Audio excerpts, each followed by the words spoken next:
like Taylor, who can't seem to figure out how to open her mouth without defaming someone. For context, she was talking about Krogan, Denims, and Caseytron, who openly stole content from Ethan Klein and got sued for it. Something that really almost everyone on the internet's happy about, because people like them are finally being punished for the consistent rule breaking that Twitch turns a blind eye to, and slander, among other stuff that comes out of their streams. And on that note, let's talk about Drake Bell. Drake is primarily known for a Nickelodeon children's show from the 2000s called Drake and Josh, and more recently for his appearance on the extremely popular HBO documentary Quiet on Set, where he talks about being sexually abused by a former acting coach named Brian Peck around the age of 14. This whole situation was really disgusting, especially considering how much support Drake's abuser got from famous actors after he was found to be guilty. But that's not what we're here to talk about. Instead, let's talk about a different event that Drake is known for from 2021. Having said that, how do you plead to count one? Attempted endangering children, felony of the fourth degree. Guilty. How do you plead to count two? Disseminating matter harmful to juveniles, first degree misdemeanor. Guilty. As if it wasn't bad enough to find out that many of the creators of your favorite shows as a kid were terrible people who preyed on children, also, some of the child stars grew up to be predators themselves. Drake Bell was accused of having an ongoing relationship with a minor from the ages of 12 to 15, while ranged from soliciting nudes to full-on sexual contact. Ironically, he got accused of doing a lot of the same stuff that Brian Peck had done to him 15 years prior. He allegedly sent his genitals to a child? You were preying on a fucking fan, man. How despicable. That was Alexa Nicholas, who was also featured in the Quiet on Set documentary. She's famous for a Nickelodeon show called Zoe 101, and was told to do some pretty child inappropriate stuff by Dan Schneider when she was on set. I agree with her. It's pretty disgusting that somebody would take advantage of a fan relationship to abuse a child. Drake was on one of the most popular Nickelodeon shows of the 2000s. Millions of people grew up watching that show, and around the time that he was accused, there were constant reruns of it playing, which ensures that a continuous crop of teenagers would be susceptible to idolizing him, which makes them vulnerable to being preyed on. Except, there's one big problem with this. Almost everything Drake was accused of was a lie, or at the very least, unfounded. But that didn't stop droves of people from accusing him of being a child predator anyway. The New York Times printed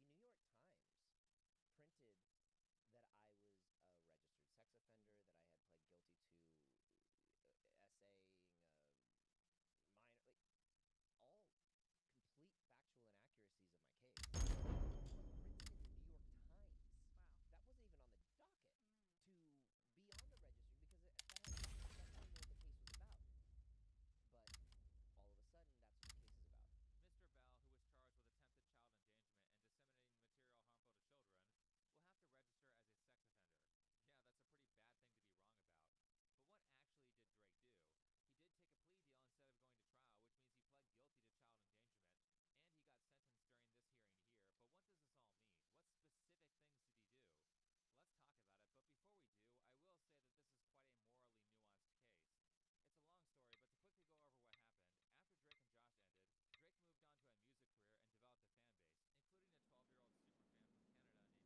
registered sex offender, that I had pled guilty to essaying minor, like, all complete factual inaccuracies of my case. Printed in the New York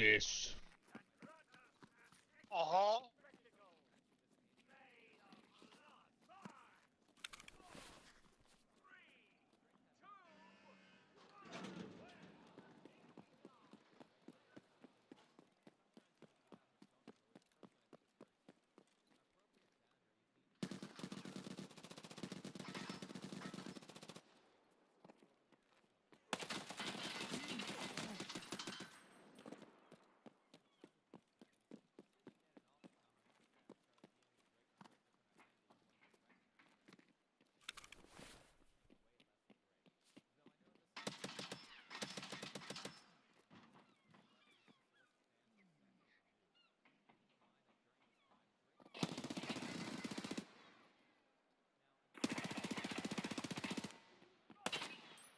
One's coming towards B.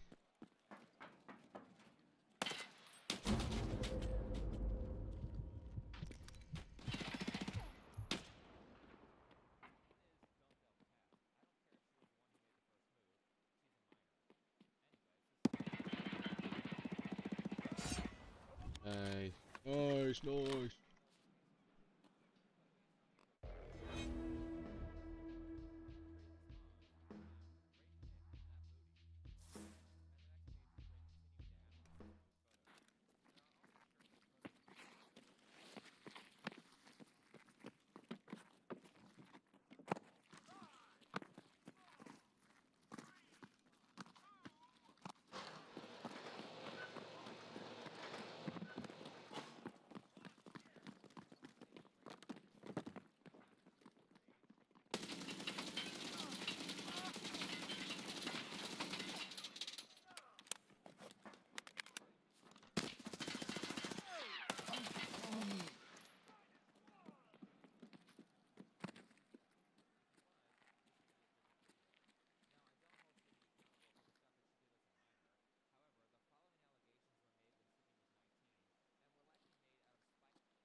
look out to your left. You're That gonna could see be. a guy prone. Yeah.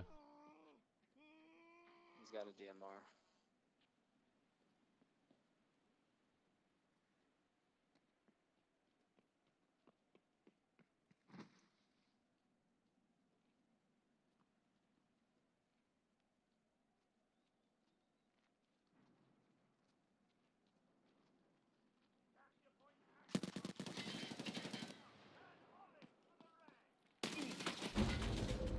Oh my god.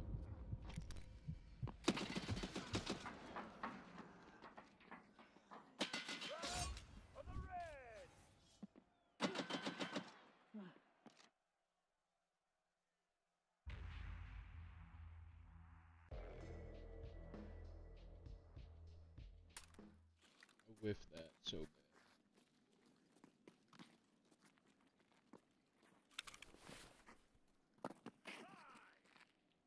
У меня пусто!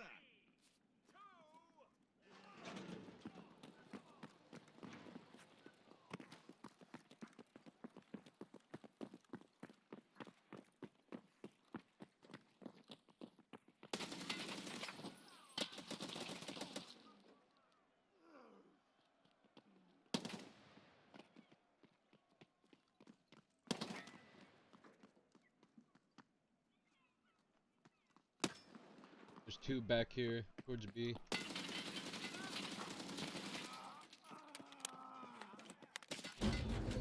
No. Trying to run away. There's one laying down on top of the C train, next to the stairs, kind of. Like, towards A a little bit. Up to your left.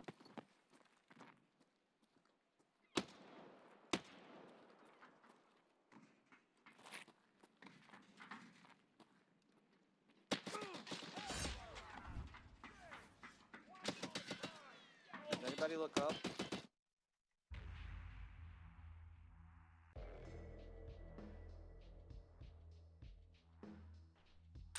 Most of them are just playing on top of the C trains. If you hear metal, then look up.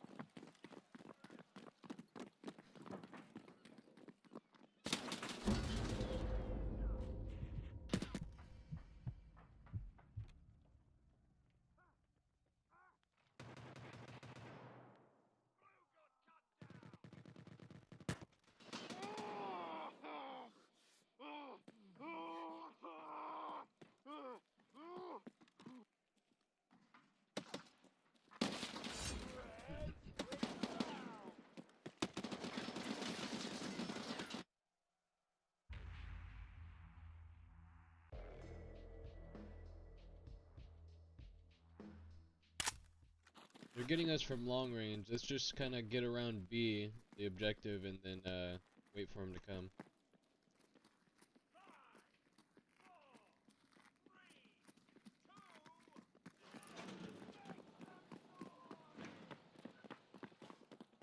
I'm going seaside to kill this dude.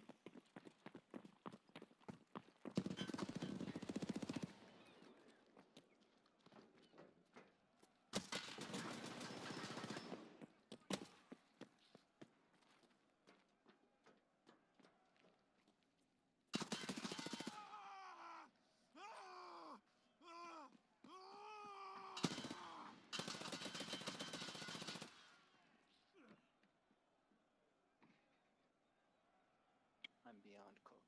One's towards the back of our spawn. Like the stairs. He's at the stairs right now.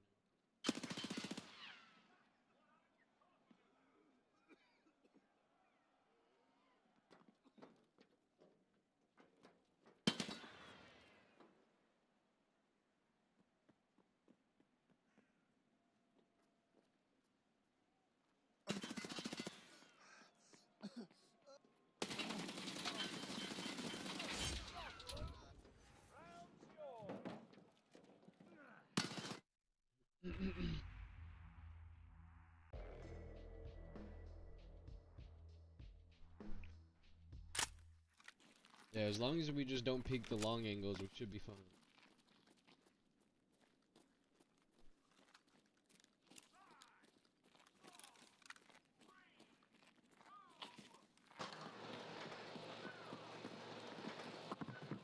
There's one that likes to get on top of the C, over by C, the big C train that looks over B.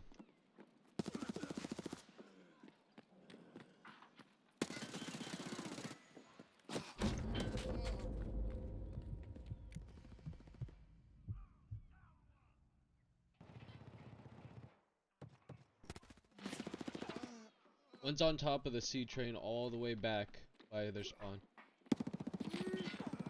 There's another one that's kind of in that direction up top. You,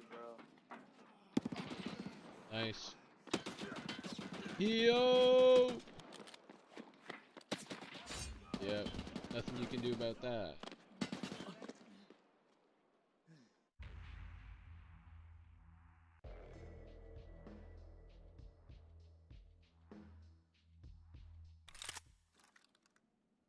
Just sit in the fucking corner and wait for him.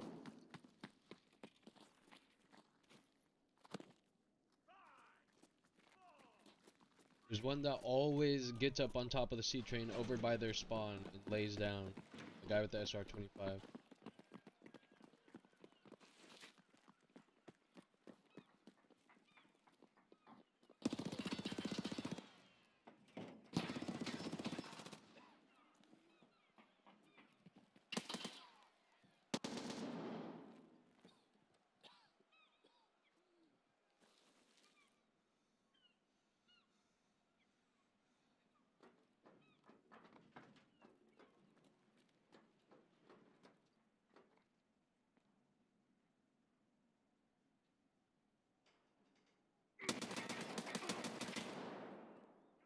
Nice.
Come on, boys, we got this.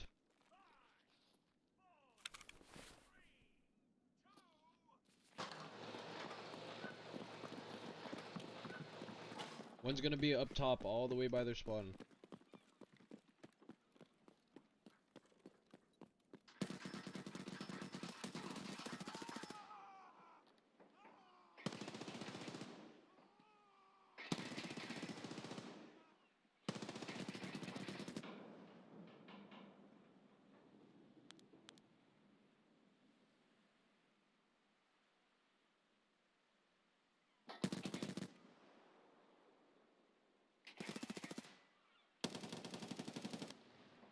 One's up top by the stairs.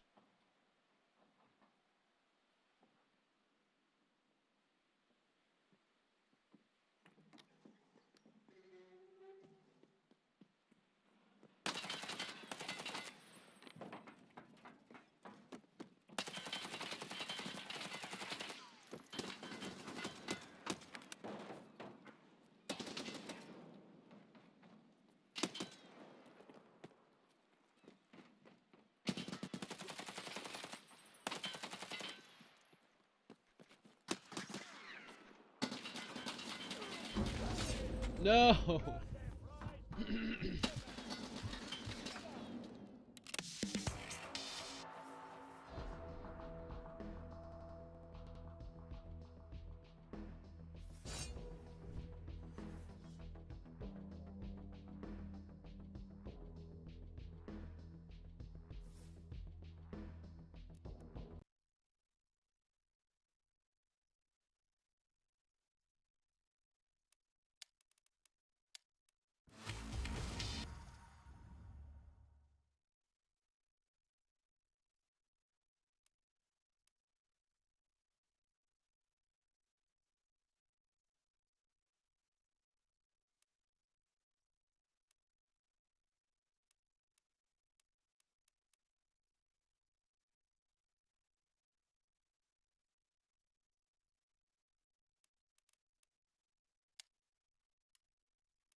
No way. Oh my goodness.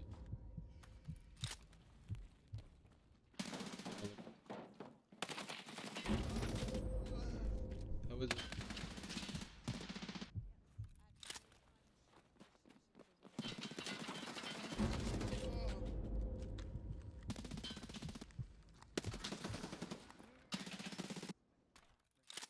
Yeah, you need to try to find something else to park outside of it. I think you could probably get it waived if you tell them.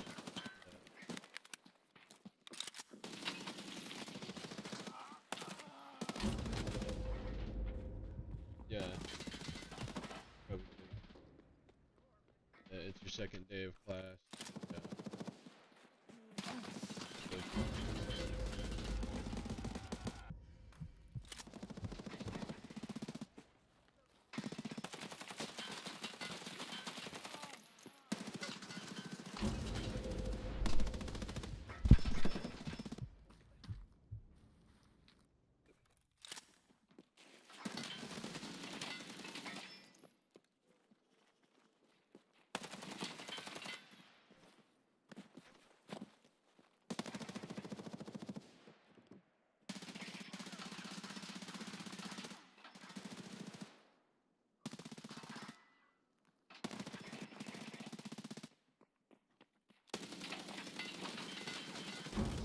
No way.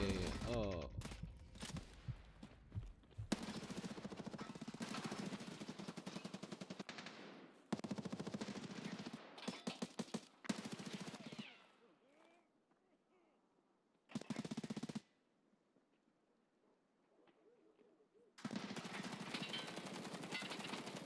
What? You just see one guy just jump?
Bruh.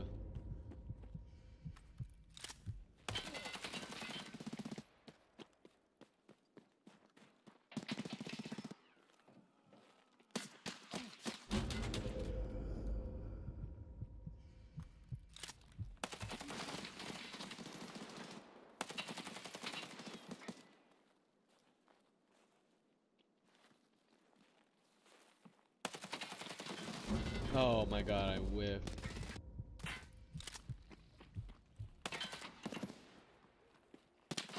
Oh, there's two of them.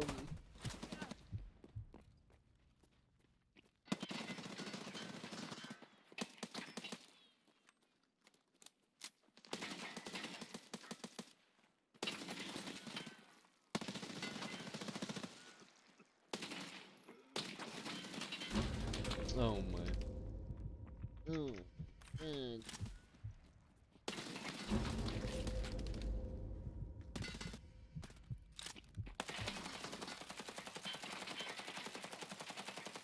Oh my god, there's no way.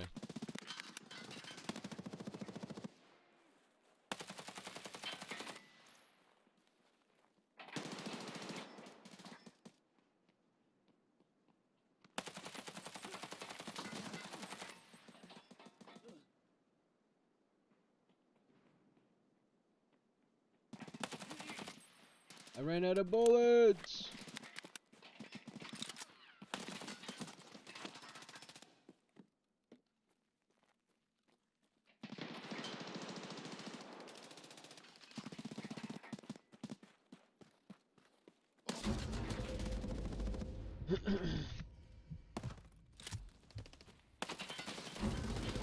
No fucking chance.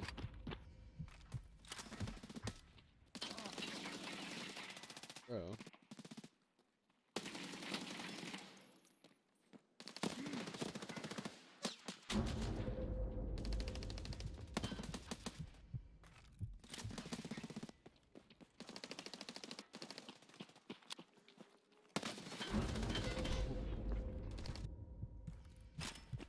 In the worst spawn.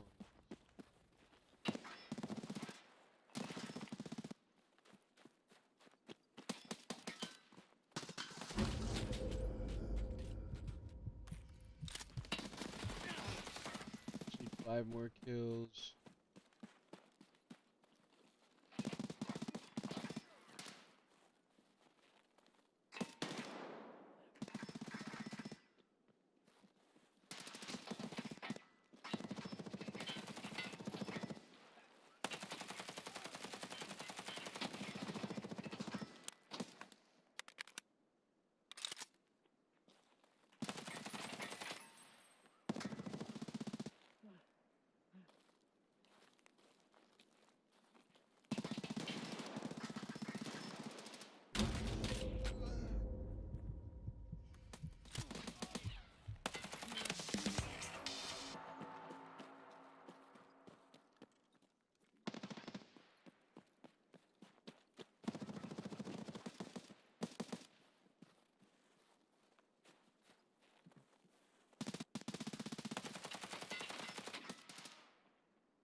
This nigga's just sitting right there. Oh, and that was a great spawn. Bro, what are these spawns? Spawn right into a nigga shooting.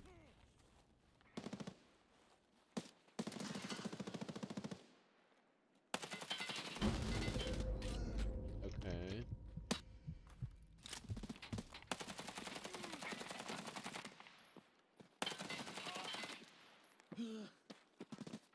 What the? What the hell, boy?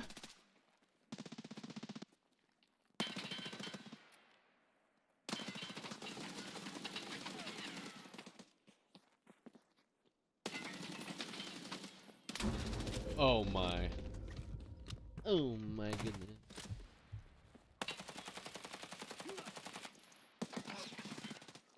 Get away from me.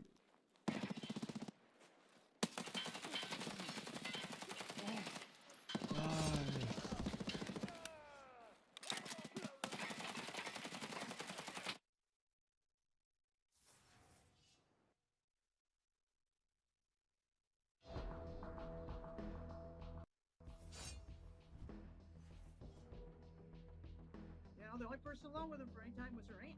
So, not a good look for Sydney here and her allegations of assault against Drake. And just to take a second to clarify, Sydney went to a handful of Drake's concerts, but I think she only saw him once before the Cleveland show that was just mentioned, which is all that's relevant because it was directly following the Instagram DMs where he ghosted her after she said she was 15. All of this is confusing, but the point is that Drake did not pursue her after finding out her age, and multiple witnesses are saying that Sydney's story is false. Now, if you remember from a few minutes ago, the girl interviewing the witnesses is Alexa Nicholas. Alexa had previously released a video on Drake where she called him a horrible person, a predator, and she stood in line with his accuser. I stand with that victim of Drake Bell. I stand with her. And I definitely am disturbed by Drake Bell in general. Initially, Alexa was very hostile towards Drake until she saw the actual evidence. And let me just say that for the most egregious claims, the evidence was so stacked against Drake's accuser that Alexa completely flipped her opinion on him. I see Drake Bell not creating a solid boundary between him and her at all associating. What I don't see is Drake Bell pursuing a child. The evidence does not get me to that type of decision. Again, I think Drake deserved to be punished. I think he deserves to be called out for exploiting a power relationship with his fans. I think it's reasonable to question why he was asking for nudes from fans without verifying their age when he's famous for being on a children's show. However, I don't think the evidence shows that he's a child predator or a danger to children in the future. Again, this situation is very morally nuanced, and honestly, I think Sydney and Drake both look bad here. While I don't hold Sydney accountable for the stuff that she did as a minor to instigate this, I do not appreciate her demeanor as a 19-year-old, which included her almost certainly telling fabricated stories of abuse, because doing that harms people who are actually victimized in that way. It allows real abusers to accuse victims of being false accusers, and it allows them to say, "The Matrix is after me," instead of being held accountable for their crimes. That being said, this is actually where our main story starts. In terms of this video, the important thing that happened here is not Drake being seen as innocent of the most egregious allegations. What I actually want to focus on was the moment from Alexa Nicholas where she changes her mind on Drake Bell to argue in favor of the evidence and not her initial emotions about the case. This was a huge moment. What I don't see is Drake Bell pursuing a child. The evidence does not get me to that type of decision. Understand the consequences of Alexa sticking with the actual evidence. Her audience, and the survivor community in general, is full of radical leftist Me Tooers who will wholeheartedly believe any inane allegation that happened like 25 years ago with no police report or any actual evidence outside of the accuser's personal story, even if that story is missing key details or key witnesses are saying the assault never happened. Understand how much of a sacrifice going against an audience full of these types of people is. Especially these days where everything is so polarized that a father of two can be publicly executed during a debate, and people are so married to their ideology that they'll say, "Well, you know, actually it's a good thing that a guy was shot because he had ideas that I don't like and he was sort of mean to people who I agree with one or two times." Ethan Klein had a similar audience to Alexa Nicholas, and ever since he said maybe we should stop promoting terrorism, they have been nonstop harassing him, doxing him, threatening to kill him, and they've been trying to alienate him from his children. So anyway, instead of leaning further into her beliefs about Drake Bell after seeing additional evidence, which is usually what we see from this group, Alexa essentially sacrificed her career to say she was wrong, and Drake is not guilty of sexual assault against a minor. Alexa spent multiple hours going over all the evidence and talking to witnesses on her channel. Despite laying everything out, her comment section is a cesspool of former audience members calling her all kinds of names. Meanwhile, if you go to the video of the actual sentencing, it's a bunch of more reasonable people saying, "Hey, where's all the evidence of all these horrible things that the victim said was happening?" What the victim is claiming to have occurred here, not only am I saying that it did not happen, not only would Mr. Bell say that that did not happen, but the evidence in the evidence in this case would suggest it did not happen. And again, we all know that this prosecutor's office would pursue child sex charges and go to great lengths and aggressively as they should, and we've seen it many times. If they felt that that was a provable case, I'm sure we would not be talking here today about an attempted child endangerment and a disseminating matter harmful to a minor. Yeah, that seems reasonable. However, on the radical Me Too side, this was the narrative. When you watch the sentencing video, what ends up happening is the first half is the woman reading her impact statement. The second half is Drake's defense attorney responding to that and being like, literally, he's like, I need to call her credibility into question. And then it's like 15 minutes of him just throwing out like every victim blaming example in the book. And he also, as lawyers do, as is their job, he uses legalese and he uses the way that the legal system works against the victim and in the favor of his client. Yeah, asking for evidence that you were assaulted when two adults who were there said that you weren't is just victim blaming. But anyway, allow me to introduce you to the girl from the previous clip, Kat Tenbarge. Kat Tenbarge is a journalist who writes for NBC. Well, she used to write for NBC, and she's also known for this. I remember Kat from back during the Depp versus Heard days. Kat, along with several others, were die-hard Amber Heard stans, could not take any criticism of Amber Heard. They called it all misogyny. They called everything misogynistic, etc. They were not being impartial. They were, in fact, quite biased towards Ms. Heard. To get more to the point, Kat Tenbarge is being sued by Alexa Nicholas for defamation over statements that she made around the Drake Bell situation. Let me just start by saying that I can't understate how fucking despicable of a person Kat Tenbarge is, and how much I can't wait to watch this lawsuit unfold. While there was moral nuance with the prior subjects, there's not a lot of moral nuance with Kat. Kat, welcome. Thank you so much for having me. I'm so excited to be here. Of course she's friends with Taylor Lorenz. Taylor is the master of defamation and doxing and encouraging domestic terrorism. Earlier I mentioned Charlie Kirk, and naturally when he was murdered, Kat's initial response was to smirk, and then a few days later do a podcast defaming Charlie with Taylor and some other guy named Matt. Did you see Charlie Kirk was just shot? Really? Yes. Wait, did they hit him? Yes, maybe. So much of what Charlie Kirk said was straight up misinformation and just bigotry. Charlie Kirk was violent in his words. His style is inducing fear in others. Don't give the other side the opportunity to speak. Just like stamp them out of existence. He has nothing to fear. He's a white conservative man. Like, it's all such a false bad faith premise that like people are being uncivil and violent. The people who are uncivil and violent are Charlie Kirk and his friends. Ethan Klein is a raging misogynist who hates women. Excellent piece by Kat Tenbarge. This is stunning praise from her friend Taylor, so let's see what kind of journalism Kat does. Well, it's an article where she's defending Hassan Piker. Of course she's a Hassan groupie. This is not journalism. This is just slop with peace and love. In this article, Kat is defending Hassan and the three idiots who think that copyright infringement is okay, as long as you really don't like somebody. Fortunately, the courts don't seem to agree.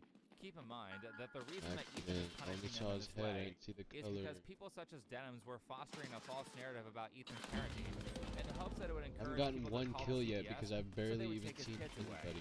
But it's okay because a 3 and a 5-year-old won't remember being interrogated by the CPS under the implication that they're being raised by abusive parents. You're not forming memories at 3 years old, and it's very rare that you're forming memories at 5 years old. Her defense for sending the CPS to break up our family and to interrogate our 3 and 5-year-olds is that, don't worry, kids don't remember stuff. Pretending as if interrogating my 3 and 5-year-old son could possibly cause any damage because they can't remember is the most insane, monstrous thing I could even imagine somebody to say about this. Let me be clear to people like Kat Tenbarge. If someone tried to get my kids taken away over some retarded political differences, they would be lucky if all I did was try to sue them for copyright infringement. You want to pretend that you're a part of the survivor community, and yet you're out here in support of people like Denims, who has no problem defending people who bragged about being child predators, like Keffels. This morning when I woke up and opened Reddit, because of course that's what I do the second I wake up every morning. Again, another thing that The we could bitch's have voice easily is so guessed. fucking annoying. So now that we've established the kind of journalism that Kat Tenbarge does, what actually happened in this case between her and Alexa Nicholas? As I said before, the whole thing started with Drake Bell in a video that Alexa made in October of 2023, where she calls Drake a predator and shares her support for Sydney. I stand with that victim of Drake Bell. I definitely am disturbed by Drake Bell. Shit! Around the time that Quiet on Set was released in 2024, Kay Taylor, a producer on that show, shared the public court documents from Drake's case with Alexa, showing that Sydney didn't have strong evidence that Drake was a danger to children, and so Alexa removed her initial video on him. I mean, I would have removed it too. What That's the fuck is reasonable this and faggot moral thing doing? to do. However, like I said, while it is a noble cause to try to help victims to get justice against their predators, particularly if they were victimized as children, the survivor community is full of radicalized, insane people, and sadly, a lot of opportunistic grifters, and they did not like that Alexa removed her video on Drake Bell for the sake of the truth. When in reality, to anyone who actually reads the court documents, It is obvious that Drake was What not the guilty fuck? of Why are these sexual niggas assault. coming from But behind to put me? it in a way that will help people in my community better understand, many of these people are fans of that stochastic terrorist Hassan Piker, and we all know that if you go against the narrative in any small way or a full-on apostate in that community, everyone and their grandmother will try to ruin your life. I mean, that's what they did to Ethan Klein. Hell, these types did it to the popular feminist Lacey Green a bunch of years ago for the crime of being friendly to a political opponent. In fact, this situation reminds me a lot of what happened to Lacey Green. This is a very radicalized group, and they will not accept deviations from the official narrative. Anyway, the aftermath of Alexa saying that she was wrong about Drake Bell was accounts like Exposing Rich making like 4 million tweets saying that Alexa was defending predators. Because of that, and because Kat Tenbarge is an opportunist, while she was working for NBC, she began writing an article and asked Alexa for comment. But guess who knocks on my door? Kat Tenbarge. She sent you a list of 18 very like specific, and I don't know if you would call it passive aggressive or just aggressive. Yeah, I think it was aggressive. That's how I felt. The letter was accusatory. Yeah, it was like a hit. They were doing a hit piece on me. Kat sent a bunch of questions to Alexa and asked for comment. These questions 100% make the article look like a hit piece, and we know that Kat is a propagandist based on her slander of Ethan Klein and Charlie Kirk. By the way, this was a hit piece from Kat where she worked with a stalker of Alexa's who moved 10 minutes away from her so he could more effectively harass her. Alexa had filed a restraining order, which makes it a criminal violation to talk about her online, but don't worry about that because there are journalists out there like Kat Tenbarge who will aid malicious stalkers in circumventing court orders. She obtained a restraining order against me using similar false claims she made to his court. This is a statement given to her by your stalker, who's not supposed to talk to you or even really about you. Oh, not, and imagine, I said again, that clause that's in there. As What? well, He you just can't knew talk I was about over on there? Social media, if she were to reach out to him and get comment, right, that could then Why are be these some niggas tweet not- for MSNBC to put out, or Oh, like a statement what from did him, he you know? kill his And that's a way to bypass a court order. And then she goes on to say to my stalker what I told her in my answers to her about him. It's like, don't talk. Anything you're giving him puts me in danger, you asshole. So she was giving your stalker the answers to the question. Yes. To her report. That's insane. You know, I found the email correspondence between them was through him filing her own section asking the courts to terminate the restraining order. He used Kat to defend him. Good for you guys. I'm glad you're in a stalker's request to terminate a restraining order with kids involved. Fortunately, the restraining order got renewed because of what Kat did. But based on the public record, in my opinion, Kat is a predator. If she actually cared about victims, she would never collaborate with and enable a stalker to pursue someone who has kids. Which brings us to the actual defamatory claims. As we all know, there's a huge market for going after celebrities. Everyone wants to dig up dirt on celebrities. And of course, a professional dirt digger is Kat Tenbarge. In this case, Kat Tenbarge is accusing with the MP9, really? of sending out sealed court documents related to a underage person. Sealed documents, the word sealed means they are confidential before the court. They're not supposed to be circulated out there. Teammate, and they're come on, accusing man. Alexa, she was accusing Alexa of leaking these documents. And you can see this here where she says, all this proves is that you, speaking of Ms. Nicholas, have been sending around sealed documents from Drake Bell's court case unprompted. As the text from you shows, I did not want them and you insisted. So trying to say that Nicholas was spreading these, maliciously and was trying to get this information out, this secret information out there, all in an effort to undermine his underage victim's testimony that you previously defended. So trying to say that, hey, you're trying to target a victim. Really, really vile stuff. So from Kat's own words, through this document, and through interviews that I've watched, Kat's defamatory allegations, were that Alexa is secretly friends with Drake, which is not true, and now she's defending a predator and trying to harass his victims by leaking sealed, unredacted documents in the hopes of, making Sydney relive her trauma, and maybe in the hopes that people would use the documents to dox and harass her. Again, all of which is not true. The documents were publicly available, they are redacted, and if you watch Alexa's videos, you can see that she still isn't a fan of Drake after going through the case. They are not sealed, and I told her they were not sealed multiple times. Because of the false narrative that Kat created, Alexa is suing her for $150,000 or more, or a lot more. plus punitive damages. And this is a slam dunk lawsuit. Well, nothing is guaranteed, but Kat is probably going to lose this, and she deserves it. Thank God these people are being punished for what they're doing. Now, to be clear, the defamatory statements were largely these Twitter posts. The article that Kat was going to write on Alexa never ended up getting published, as it was obviously going to be defamatory, so Alexa informed NBC's legal team, and NBC just so happened to include Kat in a series of layoffs. Essentially, they fired her. Kat Tenbarge, a former reporter at NBC News who recently went independent. Yeah, why did she have to make her own news organization, Taylor? Almost 2 weeks ago, I found out I was one of 40 people getting laid off from NBC. Those who know me know I've wanted to go independent for a long time. Her logo is a snake. Never have I seen something more appropriate. Where? So Kat Tenbarge tweeted that Alexa released sealed court documents unredacted and proceeded to echo the sentiments that she is a predator. I got left in the dust when Kat did this to me. You know, people really believe that was this really seriously evil person. Please. Yeah, this hurt her massively. Her YouTube comment section is an unsalvageable cesspool now. Kat also recruited the help of a YouTuber named Adam McIntyre to defame Alexa, because in his words, Kat and him are best friends, his following is much larger, and he's not the only channel with a much larger following than Alexa who is lying about her for views. Kat is very good at weaponizing her. Now when it comes to situations like this, I always like to give the opposition a chance to defend their viewpoints, which needs to be done in two segments. The first being Kat's coverage of the event, and the second being Adam McIntyre's. Because in my opinion, Kat is using Adam as a mouthpiece against Alexa because his influence is much higher than hers. That being said, understand that Kat is very much trying to represent herself as an expert on the Drake Bell case. If you're, just listening to the audio version, this Kat has no notes in front of her. Shot me in the head. Like, Kat is a scholar on all of these cases, and I just no, behind. Quick interlude. Commend you on like the fact that you know every detail of all of this stuff. I remember talking with you about Amber Heard. Your ability to recall all of the specifics of all of these events is pretty remarkable. Well, thank you. Right, so if you're an expert, then you should have known that the documents on the court proceedings between Sydney and Drake Bell were public, and that Alexa did not leak them. Now, outside of this tactical mistake here, Kat Tenbarge is an incredibly skilled manipulator.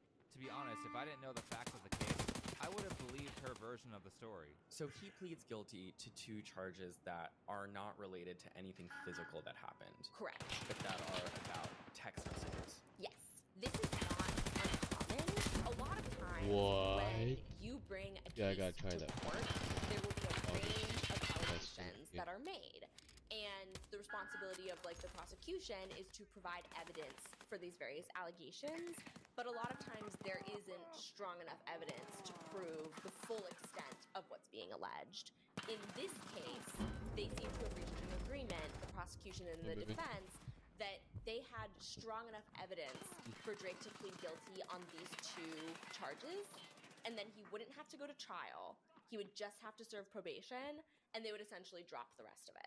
So to sum this part up here, Kat is trying to lead the audience into believing that Drake is guilty of everything he was accused of, but they simply didn't have enough evidence. That's not the case, because what she left out and flat out did not address is the fact that there were 2 witnesses who were there with Sydney saying she was never alone with Drake, and a 3rd witness, one of Sydney's high school friends, who gave the sentiment that Sydney was jealous of Drake's girlfriend.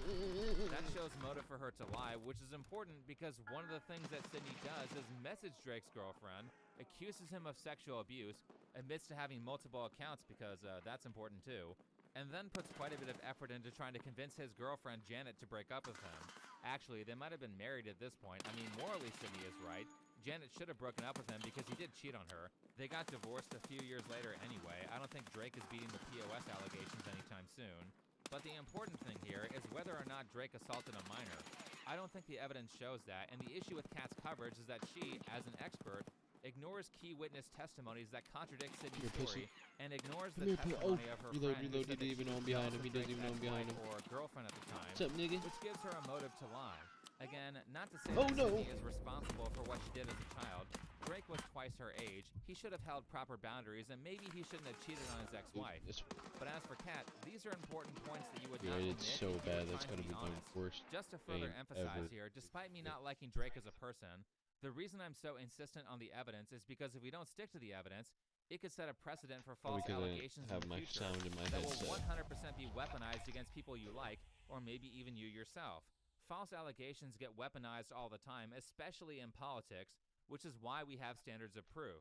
Like I said, Kat is convincing enough that if I didn't spend hours reading through the case documents and connecting the dots, I would have believed her narrative.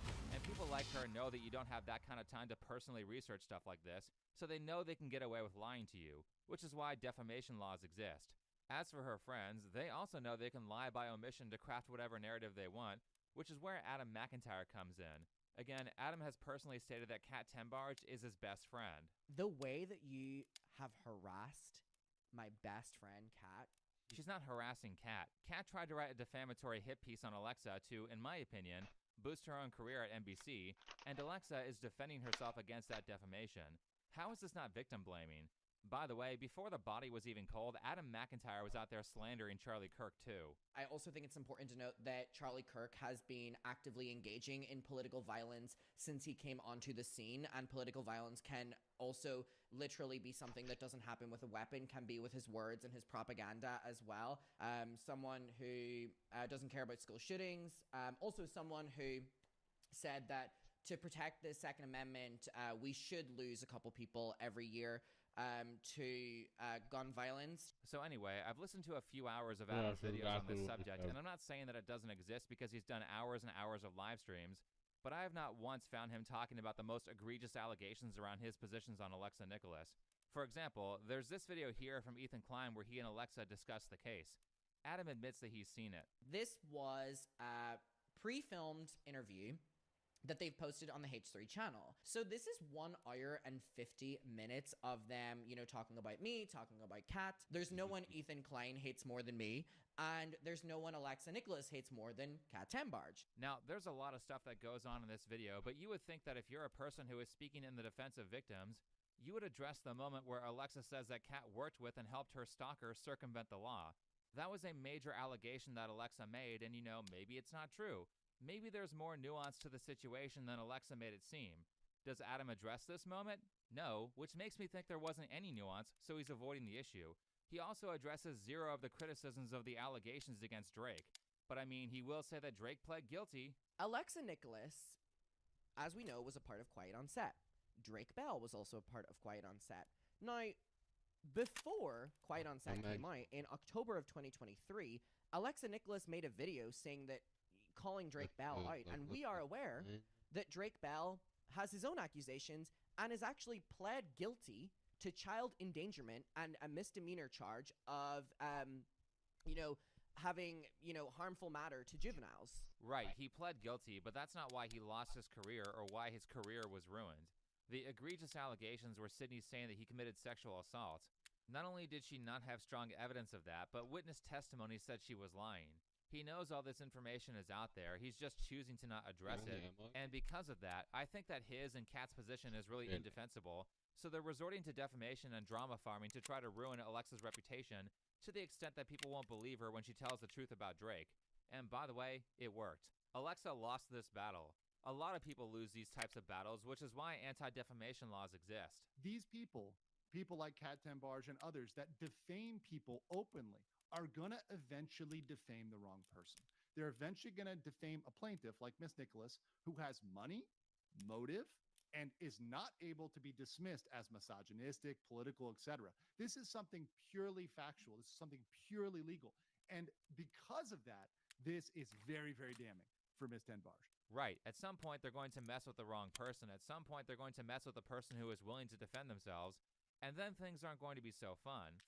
Like I said, Alexa is suing for $150,000 or more, hopefully a lot more, plus punitive damages, and she has a very strong case. Kat is probably going to lose, which of course is why, much like Frogan tried to hide to avoid getting served by Ethan Klein when she committed copyright infringement, or much like Noah Samson has been hiding for like a year hoping that Ethan will give up and trying to rightfully sue him for defamation.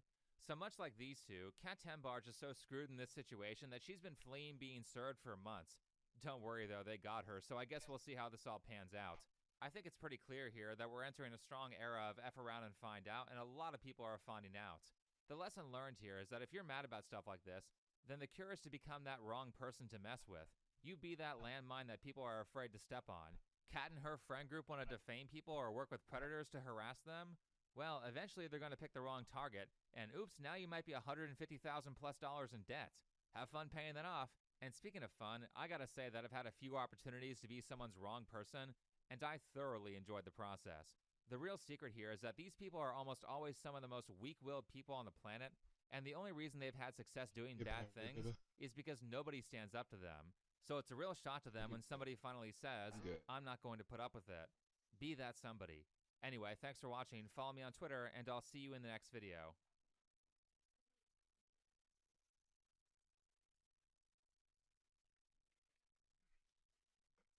Nothing scares me more than coming back from New Year's break to an email that says, hope you're feeling recharged. 3 rounds of interviews, 2 coding questions, 2 logic questions, a pop quiz, and I still didn't get the job. If this is not an indication of how bad the job market is right now, I don't know what is. Okay, so today we have an interesting one. We're going to be taking a look at some insane job listings and demands these companies are making in today's world. They know that people are desperate for a job just to be able to try to pay the bills every month. So they require more and more from you just to be able to have the opportunity to be overworked by them. We have a ton of stuff to go over today, along with comments from you guys from previous videos. So if you want to be featured on a future video, leave in the comments down below. But let's just jump right into it. If this is not an indication of how bad the job market is right now, I don't know what is. I was on LinkedIn scrolling and just, looking at updates as one does.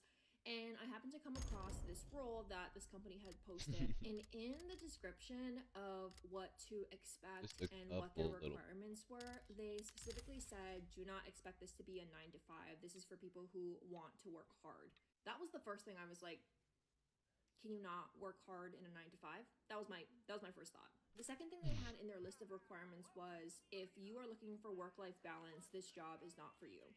I'm kind of torn about that response because, for one, at least they're honest. But for normal people who want to have a life beyond work and outside of work, I just thought it was crazy. If they're saying that before you even walk in the door, I can't imagine what it's like to actually work there. It must be a nightmare. But we're going to start off with a screenshot that is very relevant in today's world. The 2026 job market in a nutshell. Do you think it's ethical to automate people's jobs? That's a question on one of these applications now. Even if by some miracle you do get hired by this company, that probably means you're going to lose it in the future to a robot. Let's move on to another one that is becoming increasingly more common. You got to jump through hoop after hoop just to be able to apply now. A 2-minute video introduction required. As a final step for this application, please submit a 2-minute video answering prompts below.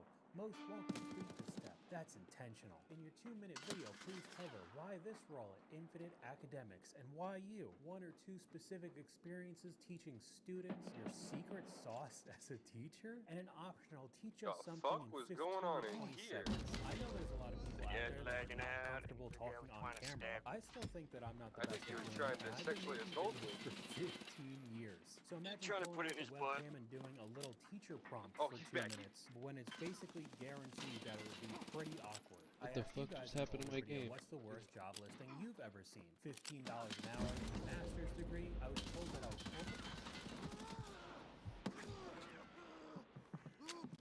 Can you die already? I tell you what.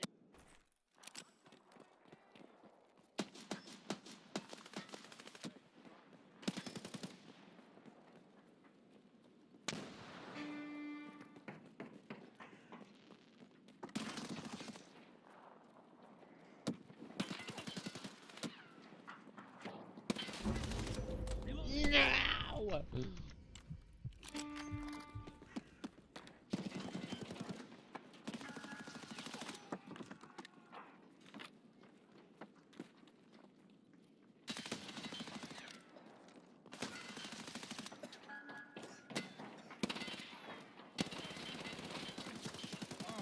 Run!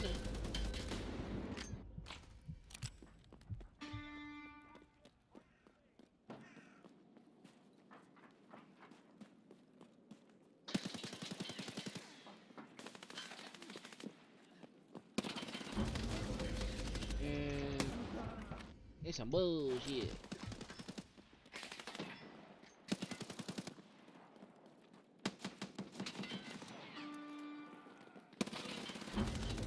Bro, behind you.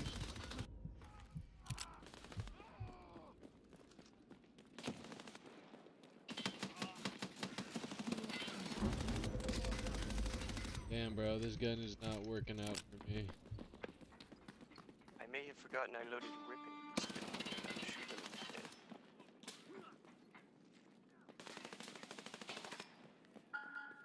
I thought I could use the PPSH and it would do good, but they only had one ammo available for it, and it's ass. Yeah. It's not even flesh ammo.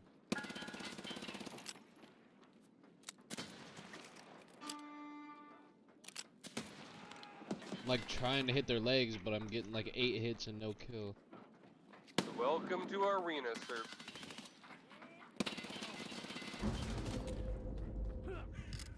These motherfuckers with 2 of the best rounds in the whole game. You just don't die. Makes no sense. What the what? Oh, no scope! Oh.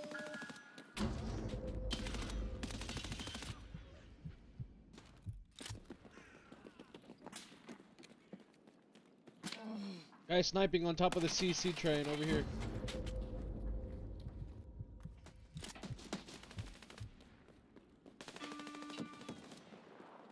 The sniper got sniped.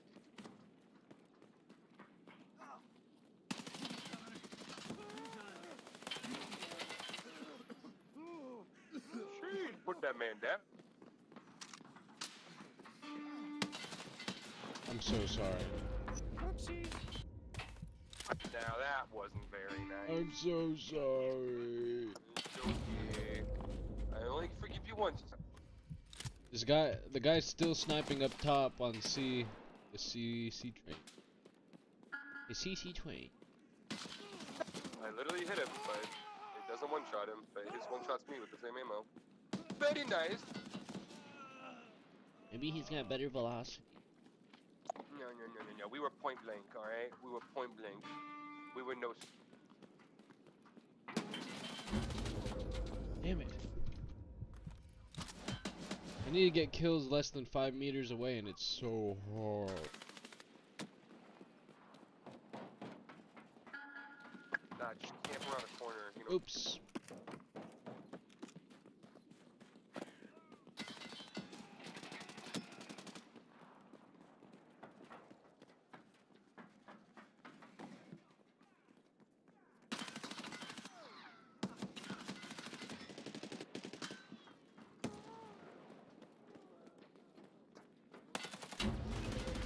No flippin' way.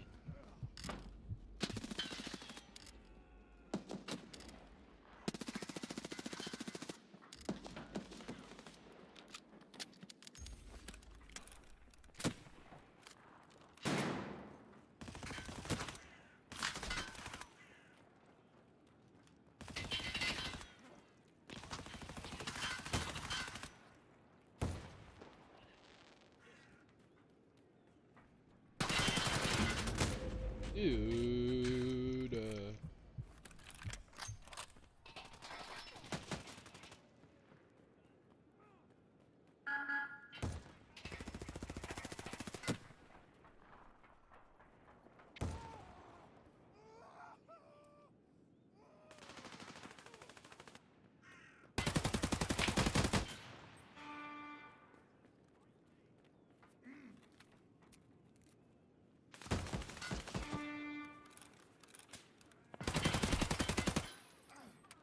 There's one on C.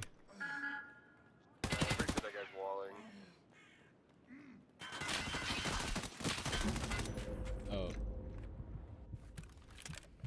Which one? The 6-7 Goon Street. Yeah, he just tried to shoot me through the wall too. Yeah, he did it again.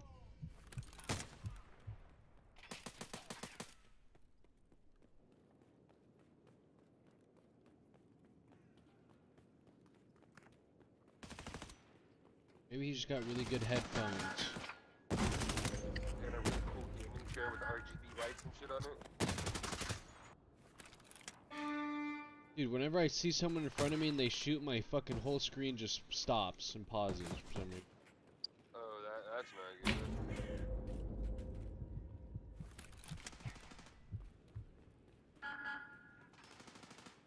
Are you using physical cores only for CP?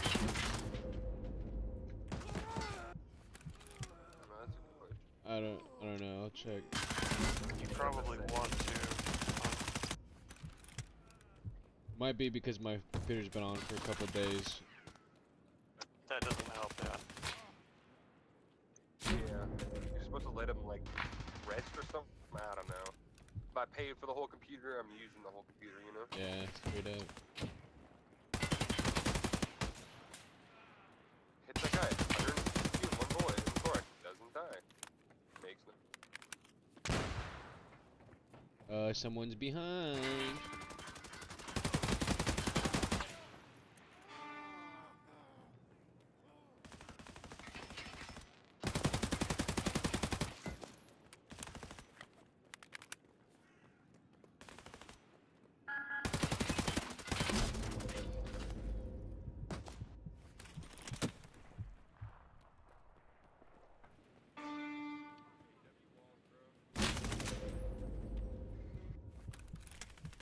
He's on C. He's on C.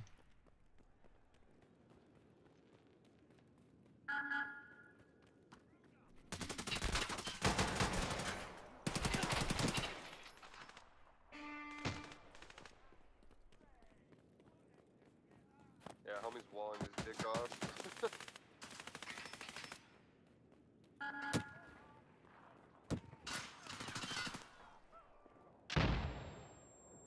I'm getting blown up.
Bro, what? He's on C.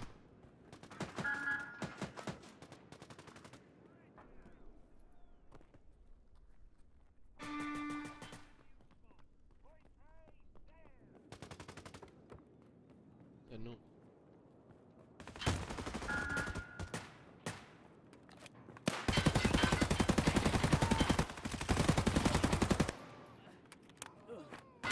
No, no. I was reloading. It's not fair.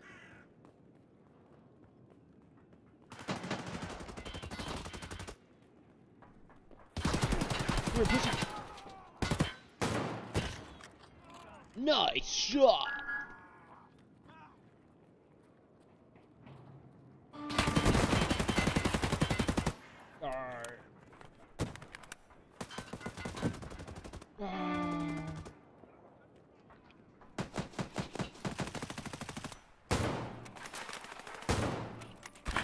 Oh!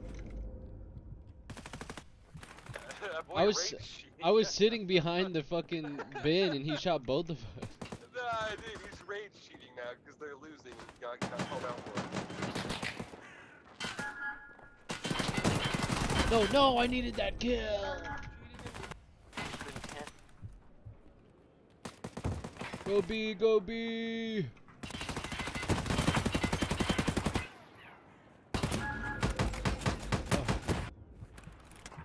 I killed my teammate and not the enemy. What the hell?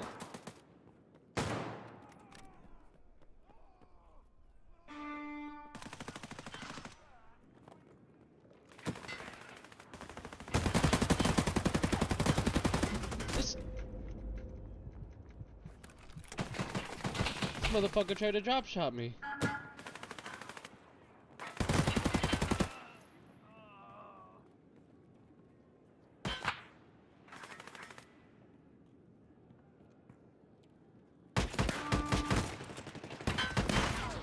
Nigga, what?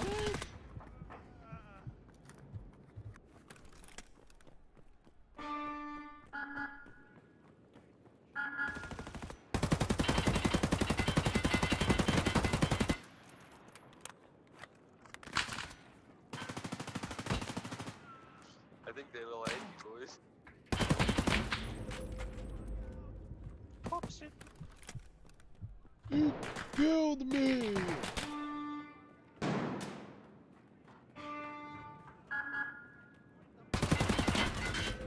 Get the fuck out! Get the fuck out! Reloading. And fuck you, Hidden Leaf Ninja.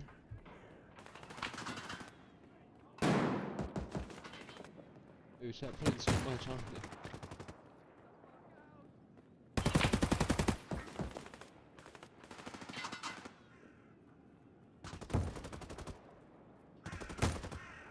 Is that a bad guy?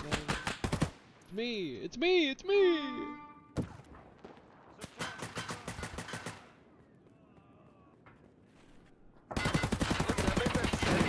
Come here, Fishy.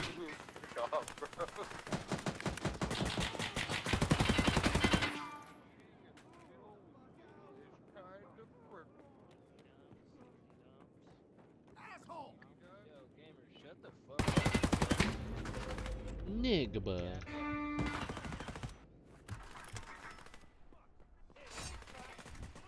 Easy win. I carried.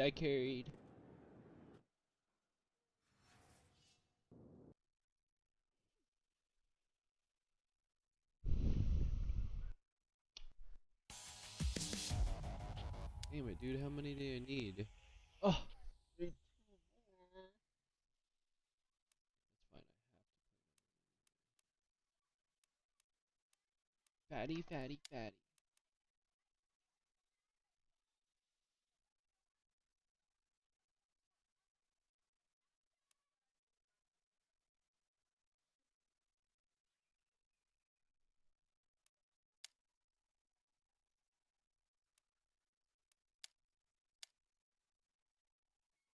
Overqualified because I had a master's. Mind you, I had 0 work.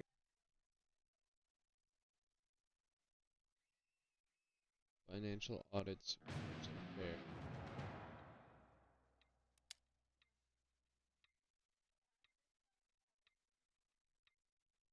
Look at this thumbnail.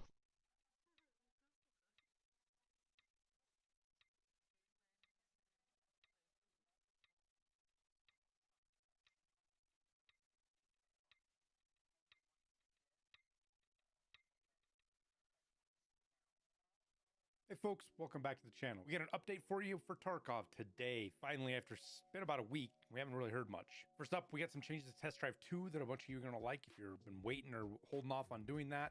There's an ongoing overhaul with the shoreline spawns. It's important to understand what's going on there, as well as a potential collaboration with another game that has a launcher code and some other stuff with it. And then last, we'll do an update on this new project, I think from Nikita. It's the Core 3 thing. You guys might have seen it. We'll go into that real quick and show you what's going on there. So let's not waste any more time and get right into it.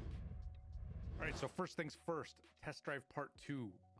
It's still the MP5, but they removed the requirement with the silly site that was on there. And this has been verified by several people. I've obviously got it done. I can't go back and look at it, but lots of folks are doing this with whichever site they want on there. So you still have to do an MP5 SD, but you don't have to do that really crappy site with the... that is really hard to use. So good news there. Quick point out too, if you didn't know, on the 22nd, I believe, we got a technical update. Nothing else was there other than it removed the Christmas trees from Raid. You know, all the trees that were like on woods and customs and shoreline and stuff. All of those are gone. The loot is all gone. You can't loot. There's no more Christmas loot. And your Christmas tree in your hideout is gone. Now, if you have Christmas loot, it's obviously still going to be there. As you can see here, I have a couple of Christmas balls. I have some tangerines, pickles, things like that. The tree life extender stuff, that's still all going to stay in your stash. It doesn't go anywhere. It might be usable come next year if you don't prestige or reset your account. Okay. You could save that stuff and use it next year. Christmas balls have been used for several years now, so I would assume they're going to be usable. With that, also of note, you're going to want to know is the flares do not work anymore. The firework flares, the purple reactive firework ones, these do not call in an airdrop anymore. They shoot up, they go off, they explode, but an airdrop does not come in. So if you were saving those up, you're kind of shit out of luck, at least until next year. Now, also, that means Santa's gone. The scavs aren't dressed with the goofy masks anymore, which is, I know a lot of you guys were struggling trying to find things for, you know, streamer items or your half masks, things like that. It was a pain in the ass during the Christmas event, but that's not the problem anymore. So yeah, Christmas is gone. Snow's still here. I'm expecting it to be here till probably March, but it could go away in mid-February at some point. I'm not sure. Now, for the shoreline spawn changes, I've got a map pulled up on the wiki. This is one of Reamer's maps. Okay, so before, your spawns were pretty much isolated to this area. There was a spawn here too, I guess. That's kind of where you were at. And then over on this side, your spawns were kind of isolated a bit like this. There were some weird spawns. Hang on, you had a spawn in here, some spawns in this vicinity, and then some spawns that come all the way down like this, right? That's kind of what your spawns were. So now you have spawns over there, but as you can see, there's no spawns kind of in the middle of the map. The one here is gone. The one that was at radio's gone, and the one that was over, I don't know if it was that far out. It might not have been that far out. It was at the corner. But those are gone, as well as the spawn that was in here is gone. And then I believe there was a spawn in the cottages too that were, oh no, sorry, not that one. I was drawing on the wrong cottages. The spawn in the cottages is gone. Now they are all on the edge of the map. You can see all these little blue circles here. These were old spawns. That's where people used to spawn. But that's new. That's new. I don't know if they've changed it, but there was one here, that one, and these here. Now this spawn's new. That's kind of a crazy spawn because the guards at terminal can bug out and kill you sometimes, even if you're not inside this sniper zone. So just keep that in mind. There. That's a new spawn. That's a new spawn. You can spawn right at gas now, here and here. And then there, and then the old spawns. Okay, so there's kind of your spawns now. You can see all these red dots. This is not a final change. They are still testing this out and working on it. It's not going to fix your problems with running into players. It might help a little bit, but the other problem is now basically, you get one of these spawns, you own resort. If you spawn down here, you might as well just loot cottages and head for extract. If you spawn over here, you're basically screwed. Like, I don't know what you're gonna do. Maybe go to the farm, but then you got to cross these spawns. You're still gonna have this. I always consider this the PvP side of the map, and I don't think that's changed much. But now, you're spawning here. I guess you can go to the dock, but then you're gonna be stuck down there. I don't know. I'm not a fan of it. I'm not saying that the old shoreline spawns are great. I learned to get around them. I didn't have the problems that a lot of the people do getting around, just because when I spawn in, and yeah, you do PvP over here more, but I don't know if this is going to be any better. I don't like it. We'll just have to wait and see how it pans out, if they can come up with any better adjustments. The Tarkov spawn problem is a problem on every map. No. There's actually a fix. Oh my god, I can't believe that. That's what they are. Just wanted to let you guys know that is what is going on. Now, we also looks like we're getting some kind of collab with Escape from Duck-Off, which is kind of it's a Tarkov kind of thing. It's a funny little game. You can get it on Steam. I think they've sold like 4 million copies or something. But it looks like they're going to do some kind of collab. Right now, there is a code called This will right now. I haven't done it yet. Nigga, what? Go to activate code. You can do this on the website too. If you're not home, you can just log into your BSG account or your Escape from Tarkov account and do it on the website if you're not home, like if you're at work or whatever. So Wild Hunt, we'll put that in there. Activates the code. The code's still good. This is a couple of days now. This was 2 days ago. They put this out on Saturday, so it's still live. I expect it to be live for a little while. I don't know how long. And what you get out of the code is you get 2 Karuns, you get 2 Yashankas, these weird vests, 2 double barrels, and about 40 rounds of AP. So if you're working on setup for some of the other tasks, this is handy. It's kind of a meme. Otherwise, I don't know. I'm probably just gonna vendor most, not all of it. I might. I don't know. But that is what you get. Nikita tweeted about it a little bit. Let me close that. I'm out of order. Nikita said, I love ducks. What can I say? And then Escape from Duckov. They quacked at it, whatever you want to call it. So I'm expecting to see more from this. I could be wrong. This could just be it. But I think we're going to get either some stuff in Escape from Duckov, maybe some stuff inside of there, or more stuff inside of Tarkov. We'll just have to wait and see. Now, for the Core 3 Corp thing, I'm not 100% sure exactly what this is. It looks like a space game in the far future. Close range kills. I need them to be right. It's got a website 200 years ago. Humanity was able to Shoot them out on me. What are you doing, nigga? Total destruction. There's a lot of story in here. Damn it. You can click on this and you enter this ARG. This is a little game. There's puzzles. There's all sorts of stuff in here. Walkthroughs on the internet if you want to do this. I have not done this. If you go through the whole process, there's daily tasks that are time gated, so you can only do them each day. I think it takes about 6 or 7 days, which matters because this is only got 6 days left to it. Yeah, here's the timer. So 6 days, 6 hours, 7 minutes as of making this video. That means this is 10 a.m. Eastern time. No, why did it lag like that, dude?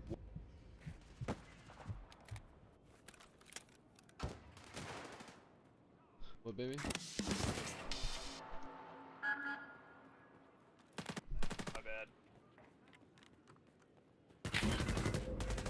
Right, yeah, it just immediately fucking hit me in my face. Fuck.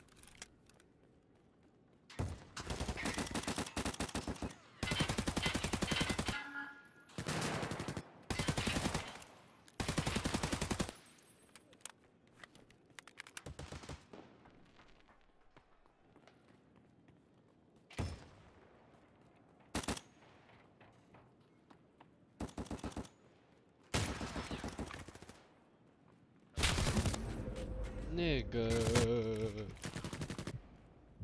Need one more close range kill. Just need one more. One more.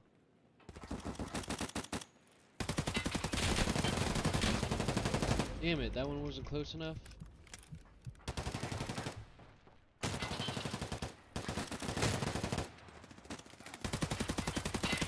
Yes, I got it. Let's go.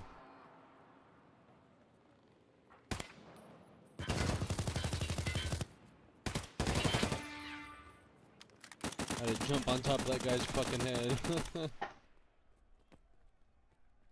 What's he doing?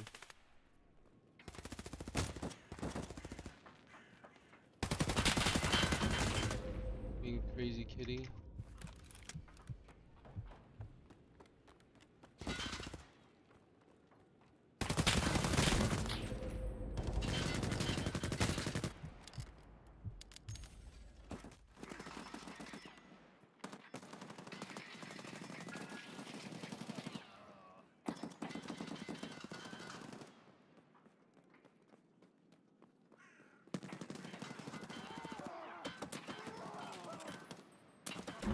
Wow, that was horrible. I could have easily killed that guy. That was a horrible.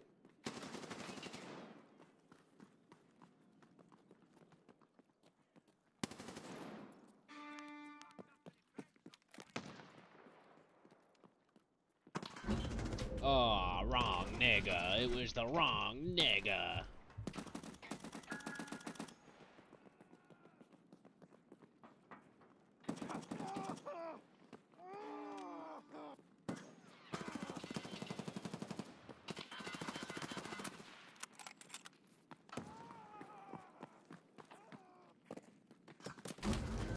What? I hit him once and he didn't die? Not fair.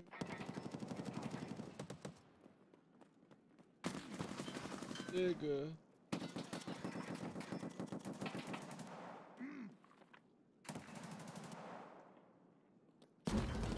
Oh.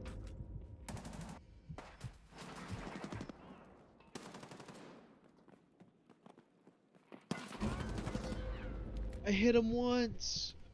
The sniper sucks. Yeah, you're supposed to get one fucking kill. Kills with it. What? Yeah, no, I can't use this thing. That's not fair. Why isn't it killing them? I shot him right in the neck. There we go. Jesus, finally one kill.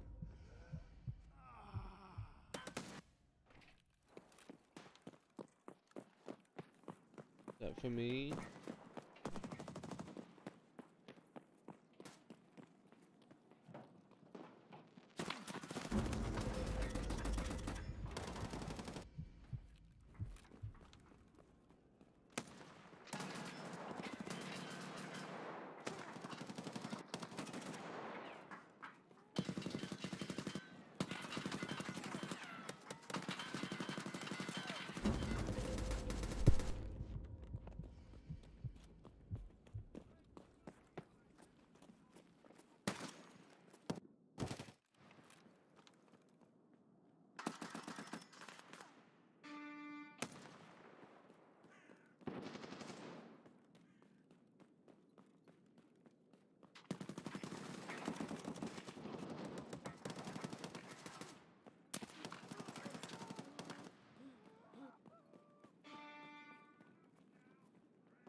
Kind of interesting to me.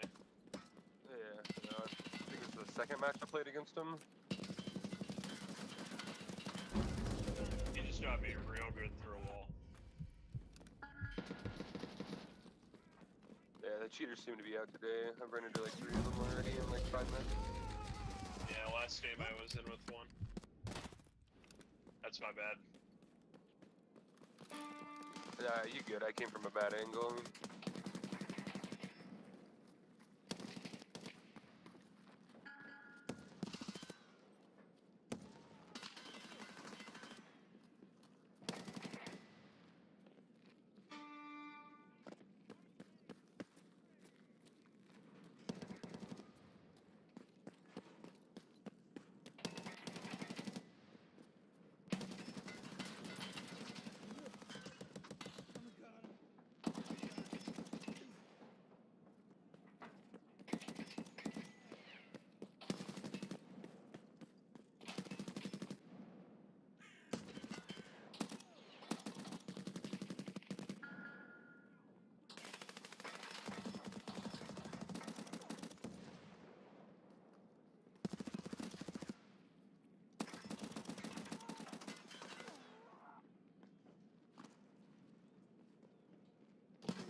We can win this, boys. We can win this.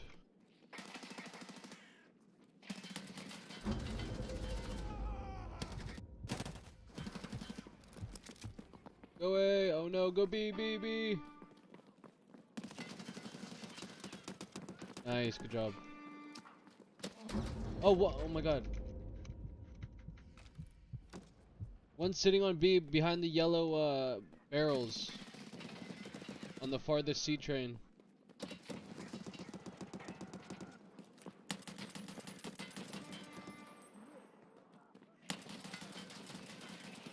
This. Oh yeah, we got this. Good job, good job.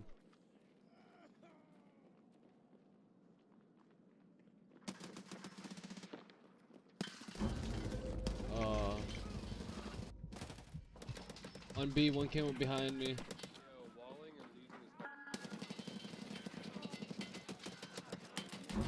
No way. That was so funny. One of you ran by that guy. Damn it. My bad. One's sitting up top.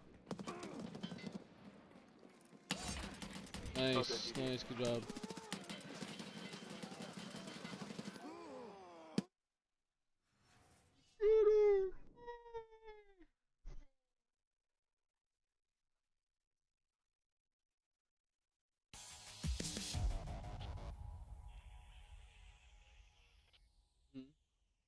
Oh.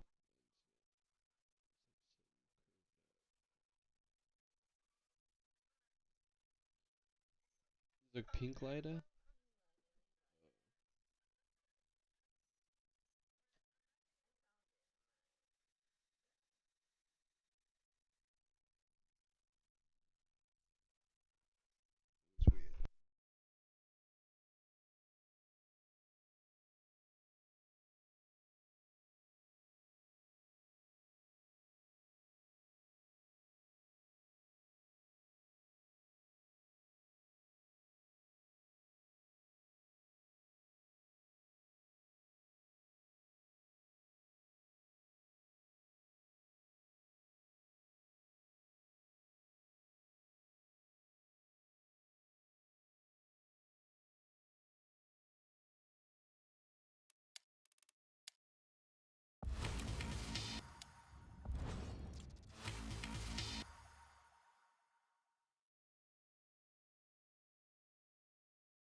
what we're going to get for more information.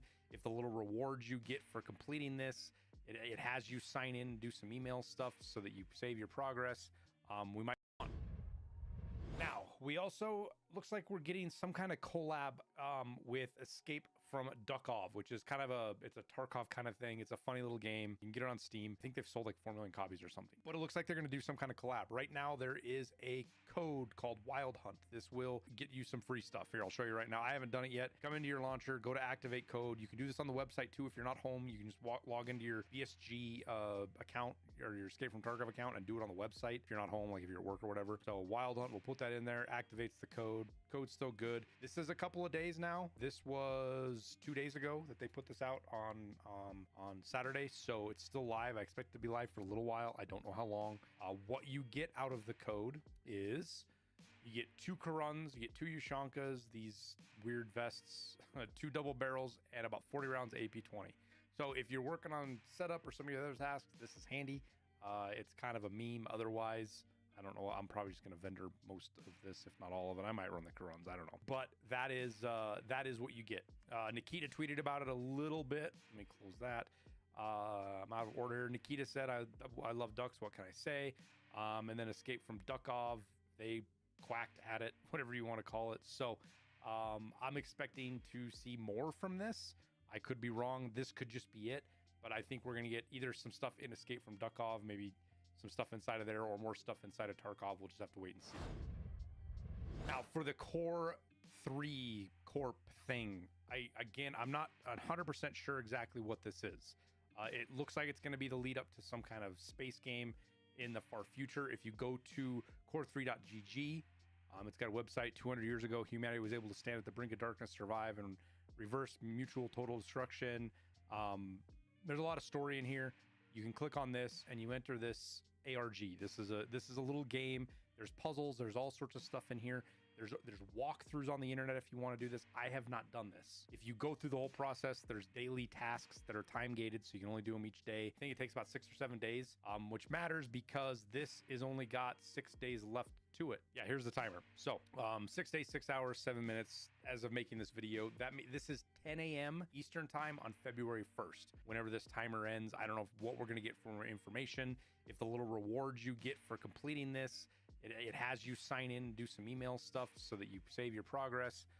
We might just get more steps. I don't know.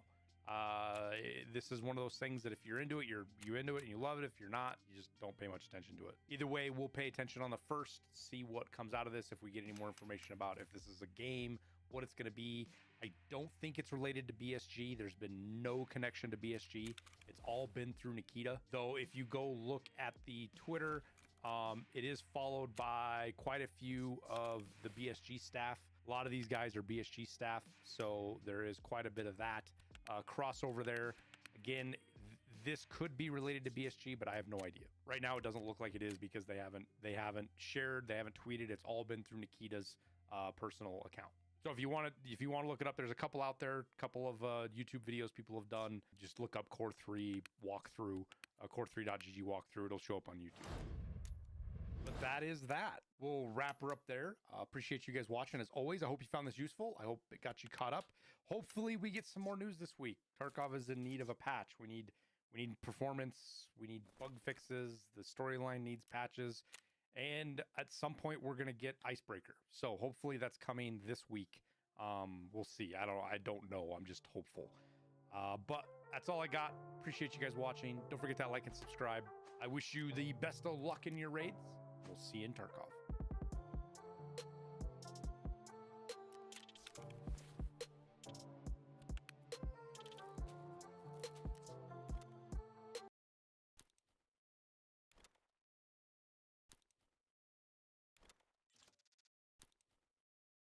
Why are all the weirdest animals always extinct? Like, imagine waking up in a world where there are extremely eerie looking elephants, or reptile things that have heads so large that they take up half of their body, or reptiles that barely have a head at all, or nightmare wolves that are double the height of normal humans roaming around the planet. Today, we are going to be diving into the most strange animals to ever exist. Animals so weird that they used to roam our planet, but you're going to think that they are from a different planet. This is the weird extinct animal iceberg. This is a chart that has a whole lot of very eerie and weird animals that used to live, from more well-known things like the giant ground sloth or the dodo bird, to more obscure and less heard of things such as the hammerhead reptile or the Tully monster. But if you like animals or you like prehistoric stuff, then stick around and we will go ahead and get into the video. Thank you guys for watching. Thank you for 590,000 subs here on YouTube. We're about to hit 600,000, so if you're here before 600K, then comment you're in the 600 pre 600K club. Starting off at the top of the iceberg with tier 1, the woolly rhino. This is a massive Ice Age rhinoceros species that is covered in long, shaggy hair and was built for extreme cold weather in the open plains. What I think is really cool about this animal is prehistoric people saw this and thought it was so cool that they made cave paintings of it. It's crazy to think that 30,000 years ago, amidst an ice age, they're barely surviving. You know, people are sitting around saying, wow, these suckers are really cool. And now it's 30,000 years later and we are looking at like a piece of rock that is projecting light into our eyes, and we're still sitting here thinking, dang, that sucker's cool. And it's like, have we really changed that much? I mean, it's strange to think about creating something at such a time, and now we still see it, and we still appreciate it. Anyways, it's also worth noting that the Magdeburg unicorn, which is like the worst fossil reconstruction ever, had pieces of the woolly rhinoceros put inside of it. I think its front legs were part of the Magdeburg unicorn, and maybe its jaw, or its like entire skull. Moving on, we got the great auk. So to me, this is one of the saddest things that we have recently lost. Well, like kind of recently. It has a really weird extinction story, but some background information. This thing was basically a penguin. It was a flightless bird that was black and white, and it had a crazy range where it lived from Florida here in the United States and went all the way up the East Coast, all the way over to northern Africa, which is like so crazy. These were actually the original penguins. In their day, they were commonly called penguin or gairfowl, and it's crazy, all other penguins that we know of today that are like all from the southern hemisphere were named afterwards because they looked like the great auk. But the great auk became extinct because, you know, it couldn't fly and it always grouped up and was always in a predictable area nesting, and they were in these breeding colonies close to rocks along shorelines, especially in like the North Atlantic area, and where there was one, there was always more. So they were basically hunted to extinction because people wanted their meat and their fat, which was probably pretty good, but they also wanted their highly prized down feathers, which were used for things like bedding or pillows. And this is one of the few extinction of animals that we know like exactly how and when it went extinct. So the last great auk that was seen in Britain was, no joke, killed because the person thought it was a witch. So it was captured in 1840 and it was tied up and kept alive for 3 days until this large storm arose and they were on this island, and for some reason the people that had tied up the bird thought that it was a witch that was causing the storm out of anger, and so they instantly killed it, and that was the last one ever seen in Britain. The last confirmed pair ever was killed in 1844 on Edley Island in Iceland, and for some reason they also stomped on the last egg too when they were trying to capture the bird, and basically this species vanished in this single documented moment where they captured the last nesting pair and also stepped on the egg. And it's kind of sad because these were really cool birds. We had some of the coolest birds of all time living in a massive range. Forked decorn. So this is a forked unicorn deer thing from the Miocene age called Synfetoceras. It's actually not a deer and it's not an antelope or a camel, but it's kind of like all three combined, but it's most closely related to a camel. It's known for having this weird 3-horn configuration. It had this crazy like Y-shaped horn that came out of its nose, kind of like a unicorn, and it lived across North America, especially in the Great Plains, in Nebraska, and in Texas. Only males had this dramatic Y-horn shape on their face. Females actually lacked them entirely, as they believe it was used strictly for display, but also possibly like dominance and ritualized combat, similar to how modern antelope act today. The lace crab. So this is a crazy looking arthropod known as the morella. It looks like a mix between a starfish and a trilobite. It was actually misclassified as a trilobite in 1909, and it took decades to realize how this thing was part of a now defunct class of creature. Ivory-billed woodpecker. Bro, I already know what the comments are going to say on this one. I've seen one in my backyard. My buddy saw one. No, he did not. I cannot stress this enough. You have not seen one of these. Like, I'm all for tales of like seeing like alleged creatures, cryptids and stuff, but the likeliness of you seeing one of these is astronomical. You're probably seeing a pileated woodpecker. Here's a picture of the two. I know they look extremely similar. There's constantly resurfacing online where people are like, we've rediscovered the ivory-billed woodpecker, and then they have like this blurry picture of a raven or a pileated woodpecker. And like, I would love, it would be so awesome if they rediscovered it. That would be the most incredible news of all zoology stuff. That'd be so sick. But this thing was such a cool bird. It was enormous. It was the largest woodpecker in the world with a 2.5-foot wingspan. It had these dramatic black and white wings and brilliant red crest. It was native to the southern part of the United States and also Cuba, and suffered this catastrophic decline due to logging of the old growth forest habitat. But this thing especially lived in areas like Arkansas, Louisiana, Mississippi, Florida, and by the time conservationists realized that they were in danger, the ecosystem that they needed to regrow was already gone, and it was going to take forever to get it back.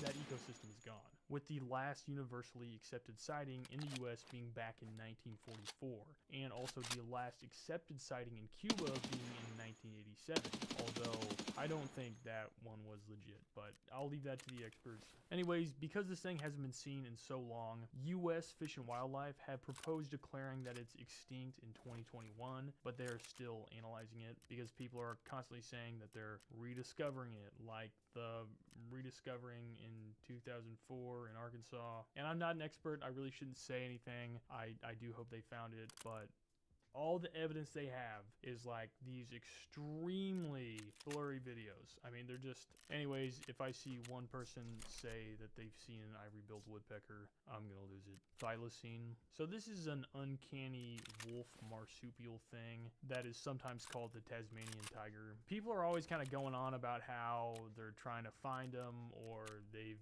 maybe seen them. This was a carnivorous marsupial that once was native to Australia. It looks like a wolf thing that has stripes down its back. It has this weird jaw that can open up to 80 degrees and like kind of unhinge. But it was hunted to extinction after being blamed for killing livestock. Something to note is that because its jaw was so weird, it likely couldn't kill very large animals. So it was more likely that feral dogs were to blame for the livestock killing, and the thylacine was kind of the scapegoat that took the blunt force of all that. This animal tragically went extinct in 1936 when the last known individual died in captivity. What's so crazy is the zookeeper expected to find a replacement for it, so he didn't really bother keeping records of what this thing was or like if it was a male or female. And so the gender of the last known thylacine wasn't determined until 2011 after researchers were watching old film of the thing. People were always trying to find it and saying that they saw it and stuff online, and Forrest Galante is always looking for it on his stuff, and I hope he finds it. I hope it's still out there. That'd be so sick. Anyways, I believe the genetics lab Colossus, the same one that brought back the dire wolf, is planning to take genetics and DNA and clone this thing and bring it back to life, and maybe even reintroduce it back into the native environment in Australia, which would be so crazy. Jurassic Park. Jurassic Australia. Moving on to tier 2, Sacabambaspis. In some models of this thing, it looks like the silliest, happiest little creature that you've ever seen, and you just want to pat him on the head. But others look like this kind of eerie, uncanny valley-looking giant tadpole. This is an extinct genus of armored jawless fish. It's only about 10 inches long.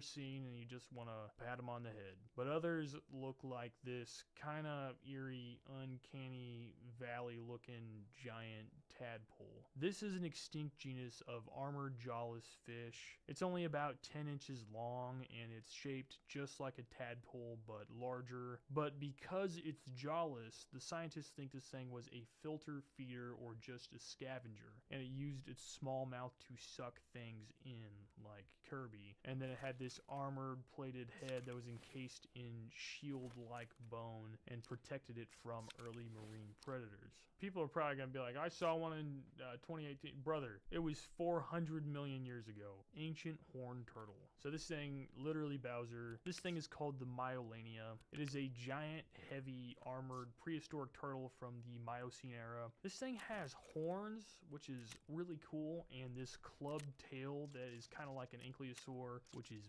baller. This shell reached about 6.5 feet long, so this thing was massive, and it was a fully land-dwelling turtle with heavy horns and an armored tail that wasn't meant for swimming, and that's how they knew it lived on land. And it likely used its horn and tail for defense in intra-species combat. So if some sort of creature came up to it and was, trying to eat it, it's gonna slap it with its big old turtle Bowser tail. And I feel like this is something that would, kind of get along pretty well in modern day too. Giant ground sloth. I like giant ground sloths. I actually saw a skeleton of one of these at a museum in Utah one time, and it was really cool. These things are actually a lot larger than I had originally thought they were. Some species could reach up to 20 feet tall and weigh over 4 tons, which means they were actually taller than modern day elephants. And what I find really interesting about them is they dug these huge tunnels with their big old sloth claws. And in Brazil, you can still go see them because the caves are like fossilized. These tunnels are so big that you can walk through them without crouching down. You can just stand upright and walk through these tunnels, which kind of makes sense because, they were taller than an elephant. But you can still see these distinct claw marks from them digging through this dirt and clay, and they would build these extensive cave systems that we still have 10,000 years later, so they've held up well. And even in these caves, they have found things like mummified dung that is perfectly preserved, and this allows scientists to reconstruct exactly what their diets were in detail. Anyways, over 30 species of them lived in the Miocene era through the end of the Pleistocene ages. And what a lot of people don't know is it is actually closer related to the anteater and armadillos than the modern tree sloths today. Odontogryphus. So I'm just going to talk about this thing briefly because you don't want me to talk about a slug for forever. Do you want to hear about a slug for a really long time? I think we've been through this before. We don't want to talk about. This was a slug-like creature that had this toothed tongue that it would use to scrape microscopic food off of things. And really, it's just like a singular muscular foot, which is really strange. Yeah. I don't know why I added this one. Meropus. So this is a clawed horse thing. This is from the Miocene period in North America. Some were found in Asia. The name of this thing actually means slowfoot. They think this thing kind of like walked really weird because of the way its legs were set up. It kind of like skipped. It didn't skip. It was like this thing walked bad. It had a bizarre mix of features like long forelimbs with 3 huge claws on each front foot instead of hooves, despite looking like a horse thing. And it used these claws likely to dig roots or pull down branches, and it kind of resembled a blend between a horse, a gorilla, and a giant sloth. Tier 3, the boar croc. So this thing is called Caprosuchus. It's pretty much terrifying, basically dragon with no wings. That's what I would say, but people are gonna say it's not a dragon. Can we be honest?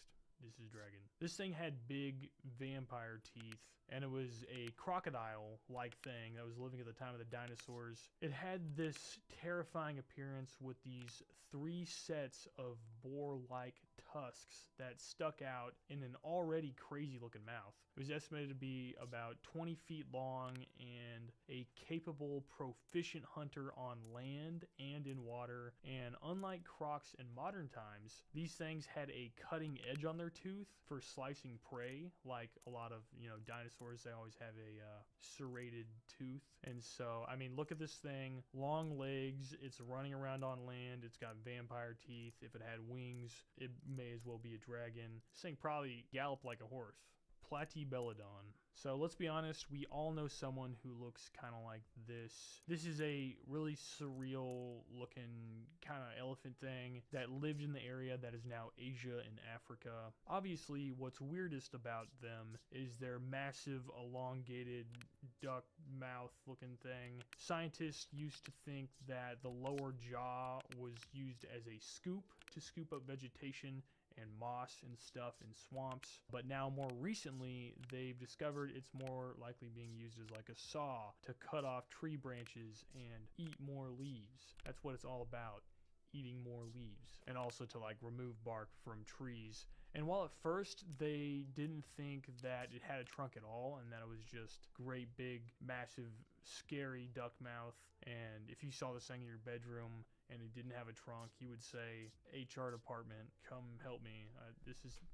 But now we have decided it looked a little bit more like this, which kind of honestly makes it more weird because, it's like it's slightly smaller than modern elephants, but it's still about the size of a small car, and it's got the big mouth and a trunk. And I don't know, is it scarier before or after? I'd probably say before. Giant sea scorpion. So this thing is called Pterygotus. It is essentially a giant prehistoric sea scorpion that is absolutely horrifying. Everything about it, horrifying. Some of these things grew very large, taller than humans, and over 8 feet long. They had these claws like crabs that was attached to a scorpion-like body, and the way its eyes were set in its head let us know that it was less of a scavenger and more of an active hunter. So imagine there is an 8-foot long giant scorpion with crab claws that is actively chasing you underwater. Oh my goodness. I think at that point you would just have to, is it even worth running away? Flamingo pterosaur. So I am just now learning about this thing. I had not heard of it until making this video. This is called Pteridostro.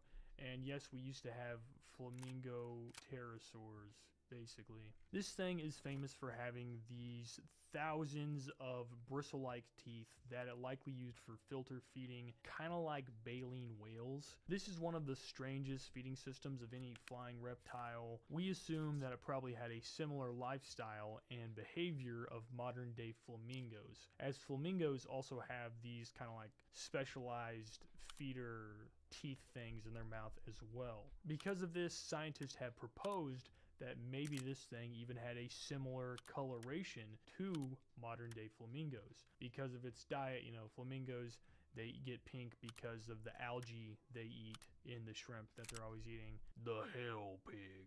So this is the Entelodon. This thing must have been terrifying and a plague on the entire planet, and I'm glad we're not dealing with it anymore, to be honest.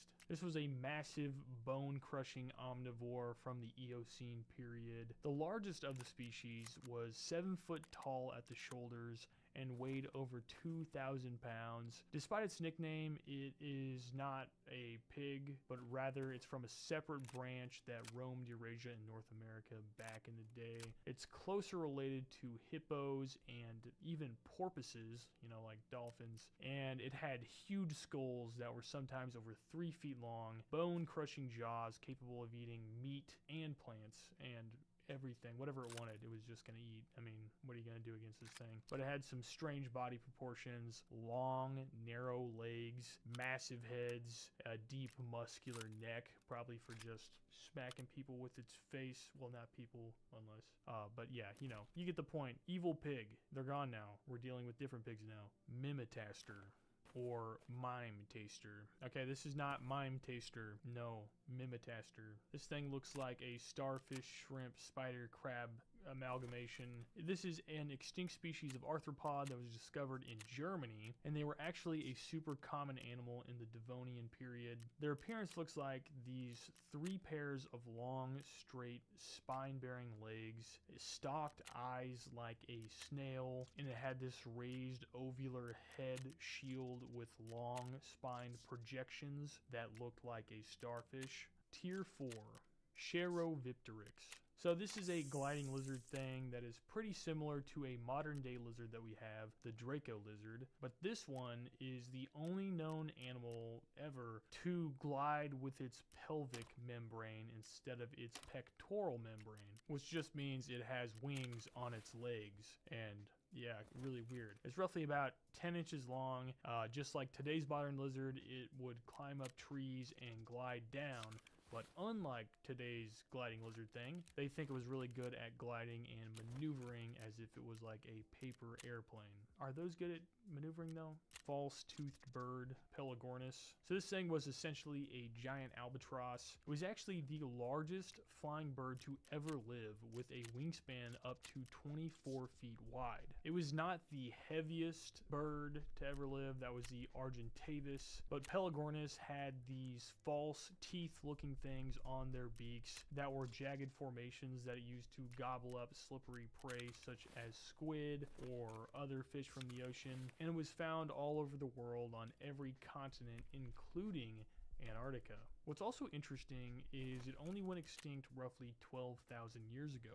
Permanently smiling whale. So I chose this one because I saw this graphic online and I thought it was really silly, goofy mode. This is a newly discovered species of early toothed baleen whale from the Oligocene period in the South Carolina area. This just means that whenever ancient whales had teeth, they could both bite and filter feed. And look at this picture. How does this make you feel? How do you feel? Do you feel good when you see this thing? You're receiving cursed knowledge. Yeah, look how weird this thing is. But I did like this graphic. It showed all these different toothed early whales, and they're all laughing, they're all smiling, except for the bottom left one. He was not having a good time. I don't know what the deal with that is. This picture right here, I gotta say, this thing, there's not many things that you see like this that make you feel some type of way, and that is what this is. It's somehow, I know I've said this on a few animals, but it's somehow uncanny. Maybe it's the way the mouth is shaped, because it's like, it's kind of smiling. It's like kind of tempting you. It's like, I might be a nice guy, but then you look in closer and you see it's got sharp teeth, and then you look into its eye and you see the malevolent possibility of its thoughts behind those eyes. It's kind of like whenever you look at Tilikum, the orca that killed all those people. You look in his eyes and you see it, you know? It's like, do you remember the thing with the homeless guy? Do you think he did that on accident? No way did Tilikum accidentally, intricately do what he did. Anyways, Codalorhynchus. This is the dude that does not train in the library, if you know what I'm saying, because his head's small. Tiny head, massive body. He's a synapsid creature. This thing was from the Permian period, the one right before the dinosaurs, and it was a large herbivore that lived on land. This thing looks like a toad, but his head got hit with shrink ray. But it lived all over what is now Texas and Oklahoma, and it's pretty thick. It was one of the largest land animals in the world when it was dominating. I mean, if this thing probably pretty heavy. Like, imagine this thing rolling over on you. That'd be... Anyways, look at this pic of it right next to a person. I imagine this thing did not walk, and it just hopped. I know its legs don't necessarily look like that, but I like to think of it hopping around. And also, what's up with its claws? Like, they look like little Yoda fingernails. Is this the inspiration for Yoda? No.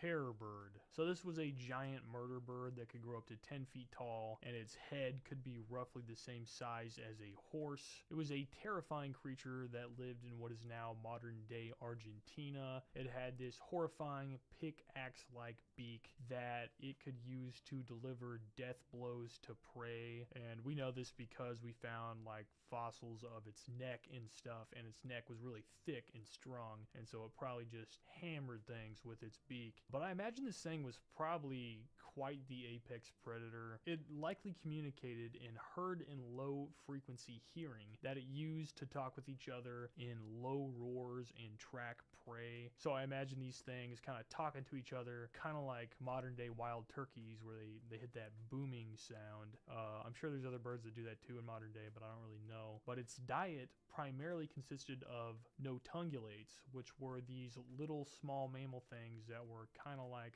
smaller version of rhinos. Well, I guess they weren't that small, which notungulates, if they were alive today, I bet they would be great to eat. I will say, I respect animals, I love animals, but you're telling me if you got a hold of a nototungulate, you wouldn't try a little bit of it. I'm not talking about anything crazy, I'm just talking about like, just trying a little bit. If the population was good, okay? Andrewsarchus. So this was a moose-sized wolf-looking thing. It was likely the largest land mammal carnivore to ever exist. And despite that, we know very little about them. We have only found a 3-foot-long skull of this creature with no lower jaw. But from what we can figure out with the skull, scientists have estimated that it was 6 foot tall at the shoulder and 13 feet long. Although some reconstructions estimate it being 17.5 feet long, which is massive. What we do know is that this thing was found in Mongolia, and it's kind of placed close to looking like the Entelodonts, the hell pig thing.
Nada más, nada más.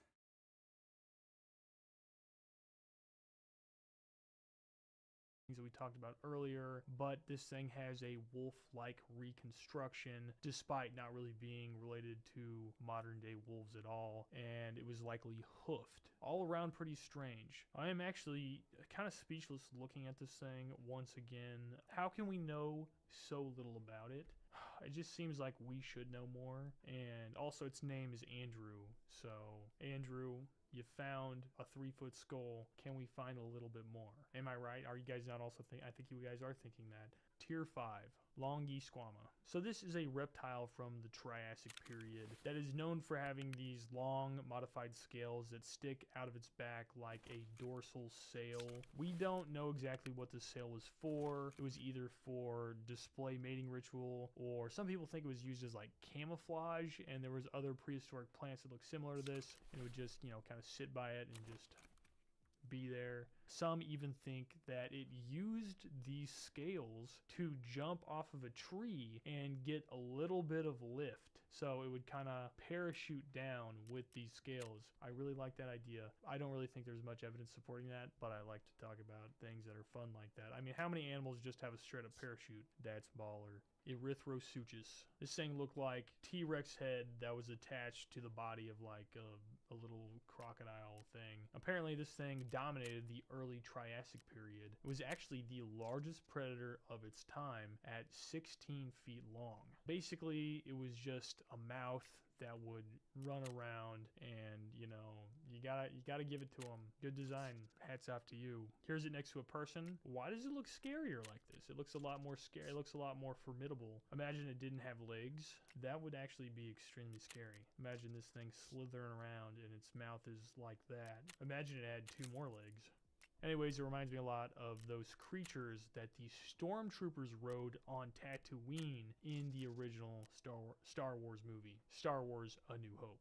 Skinny whale. So this is Tokarahia. So this is an extinct genus of baleen whale that lived in the seas surrounding New Zealand during the Oligocene. I think these things were really weird because they're like pretty skinny looking compared to other whales, and pretty much I saw this picture online and I thought it looked cool, so I wanted to talk about it. But after looking into it, there's really not a whole lot about these whales at all. Hammerhead reptile. This is a herbivore marine reptile, not a dinosaur, named Autopodentatus. This thing had this really strange looking zipper mouth that was full of these interlocking teeth, and scientists think the reason why it had these is because it was like basically an ancient lawnmower. This thing moved along the ground, sucking down moss, using its front teeth like a chisel to scrape algae off the hard surfaces like rocks, and then it would filter feed like a whale, using its rear tiny